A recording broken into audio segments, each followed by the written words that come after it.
sapinya itu terserang PMK, terkena PMK. Dia itu terkesan dijauhi oleh peternak sapi yang lainnya. Coba bayangkan loh, terkesan dijauhi dan dihindari, persis seperti COVID ya, seperti corona. Ketika ada yang terkena COVID kan pada ngejauhin dan sebagainya. Assalamualaikum warahmatullahi wabarakatuh. Berjumpa lagi ya di channel Boy Kencleng. Oke, salam ngarit, salam satu hobi ya. Yang belum subrek silahkan ya subrek terlebih dahulu, biar Boy Kencleng bisa lebih tambah semangat lagi bos. Oke, berbicara tentang wabah PMK atau ada juga yang menyebut dengan virus PMK ya.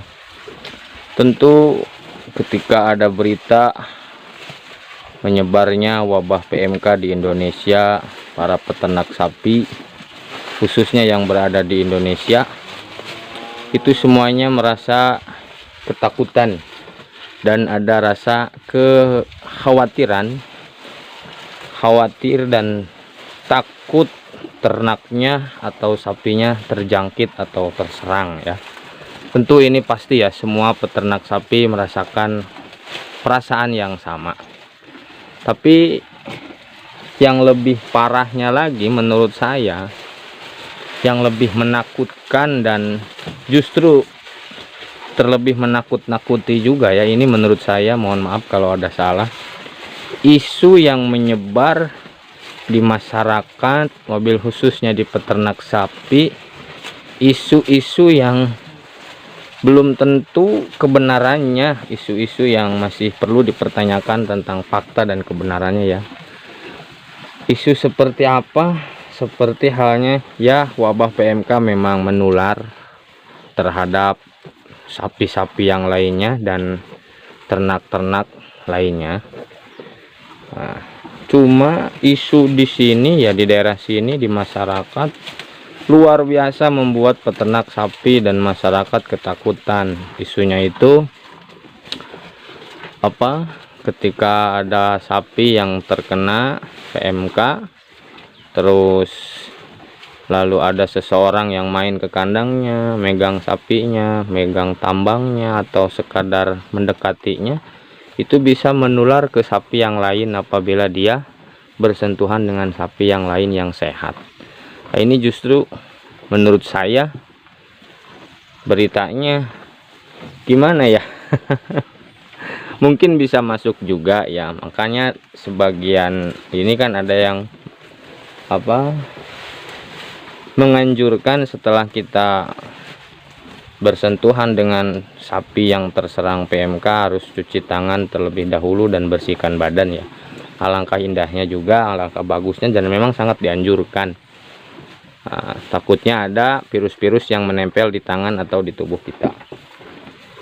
Cuma menurut saya pribadi, siapapun peternak dimanapun berada, wabil khususnya peternak sapi tradisional yang ada di pedesaan-pedesaan, takut boleh terhadap wabah PMK, tapi panik jangan ya, panik jangan.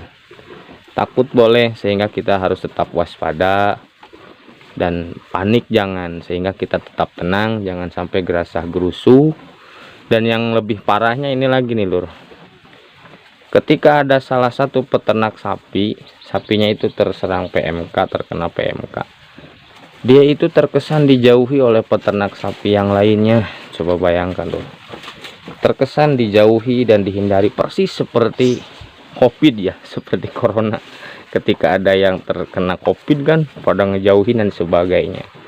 Seharusnya kan ketika ada peternak sapi, sapinya terjangkit, terserang PMK, mereka harus tetap mensupport, membantu, mendukung, mendoakan segala rupanya biar sapinya sehat. Karena tentu beliau juga tidak mau sapinya sakit dan terkena PMK. Cuma kan kalau musibah ya siapa yang tahu ya, Allah yang menentukan. Itu menurut saya, pokoknya jangan takut, tapi harus tetap waspada dan jangan panik. Kita harus tetap tenang ya. Jangan, kalau misalnya ada teman kita, rekan kita, tetangga kita sapinya terjangkit, ya kita harus tetap support, kita bantu sebisa kita, semampu kita ya. Jangan sampai dijauhi seolah-olah dia itu sampah atau yang sampah yang membawa virus dan sebagainya, padahal bukan, karena dia juga tentu tidak mau sapinya terserang PMK. Seperti ini nih contohnya ya, sapi pedetan ini kemarin nggak mau makan tuh, beberapa hari yang lalu ya nggak mau makan, terus di mulutnya juga ada apa namanya, seperti lendir-lendir seperti itulah ya. Saya sebagai peternak merasa khawatir, sehingga ya kita obati tanpa apa namanya, cerita-cerita ke orang lain ya. Kita sembunyi-sembunyi, tetap kita obati. Khawatir dan takutnya apa, mereka yang lain ya, peternak sapi yang lain akan lebih takut. Jadi saya nggak cerita-cerita, tapi kita obati ya. Ada videonya kemarin tuh, kita kasih ramuan-ramuan alami ya, tradisional herbal, dan alhamdulillah perkembangannya dia sudah normal lagi, sudah mau makan lagi, lahap ya, dan tidak ada lendir lagi di mulutnya, juga sudah normal lah.